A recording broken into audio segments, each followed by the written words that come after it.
Title: The Unwelcome Reunion. It started as a peaceful summer in the small town of Maplewood, where the air was thick with the scent of blooming flowers and the laughter of children echoed through the streets. Every year, the Maplewood Community Center hosted a beloved annual carnival, replete with vibrant rides, sweet snacks, and the town's iconic mascots. Mickey the Mouse, Polly Penguin, and the lovable Burger Boy were the stars of the show. However, this year was different. Weeks leading up to the carnival, a string of unsettling incidents had begun to unfold. Local children reported sightings of the mascots wandering the streets at odd hours, their plush faces forlorn and lifeless. One night, Jenny, a bright 16-year-old with a penchant for adventure, noticed that the smiling Mickey plush her little brother had won the previous summer was missing from their home. "It's just a toy," her brother Colin shrugged. But Jenny couldn't shake the feeling that it was more than that. On the eve of the carnival, rumors spread through town that the beloved characters had gone missing. Parents exchanged worried glances as they held their children close, suspicious of the once cheerful mascots that had turned into ominous specters.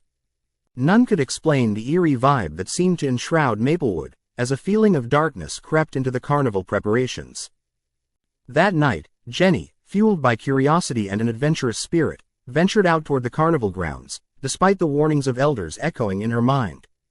She had to know what was happening.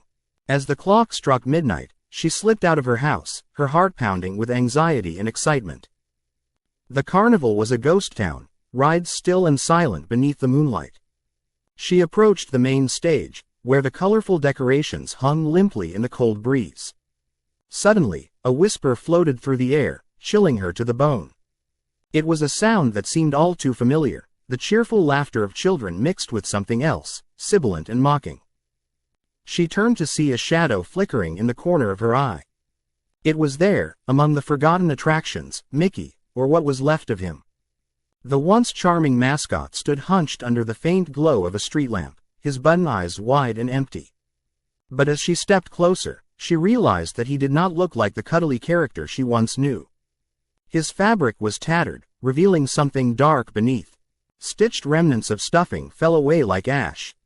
"Join us, Jenny," came a low voice, ethereal and haunting. It wasn't just Mickey, the others emerged from the shadows. Polly Penguin flapped her wings in a strangely menacing way, her beak twisted into a grimace. The Burger Boy rolled forward, his cheerful smile now a sinister grin. Glowing eyes regarded her with unnatural hunger. "What happened to you?" Jenny breathed, her heart racing.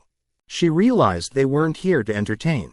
They were angry, vengeful spirits summoned by neglect and betrayal. They had come alive, driven by the despair of being forgotten, and they weren't going to let any child leave without joining their dark carnival. With an instinctual scream, Jenny turned to run, but the mascots pursued her, a cacophony of laughter and screams echoing through the empty fairgrounds. She zigzagged through the rides, desperation fueling her flight. The Carnival of Shadows had come to life, and she was its latest target. In her rush, she stumbled into the Hall of Mirrors, her reflection splintering into 1,000 distorted images. She could see them closing in, their shapes warped and grotesque against the glass. Desperate, she grabbed a held carnival prize, an old, deflated balloon that had been discarded. The moment it met her palm, memories and laughter filled her with sudden purpose. "You were loved once," she shouted, clutching it tightly. "Remember who you were," she cried, voice breaking above the swirl of madness. "You were heroes. We loved you." With each word, a flicker of light flashed across the dark figures surrounding her. For a moment, it halted their advance, the masks of hostility softening with confusion. Slowly, the chaos began to ebb, releasing Jenny as the mascots hesitated, caught in a whirlpool of lost memories. Glimmers of their past selves flickered like starlight, the laughter of delighted children echoing faintly. The air became warm as a burst of light emerged from the balloon, engulfing the mascots in a flash so bright, she shielded her eyes. When the light dimmed, the mascots were gone. The shadows receded back into the stillness of the night. Heart racing, Jenny took a moment to breathe, feeling the weight of dread lift. Back in Maplewood, she warned the townspeople of Maplewood not just to care for their mascots but the essence of joy they once represented.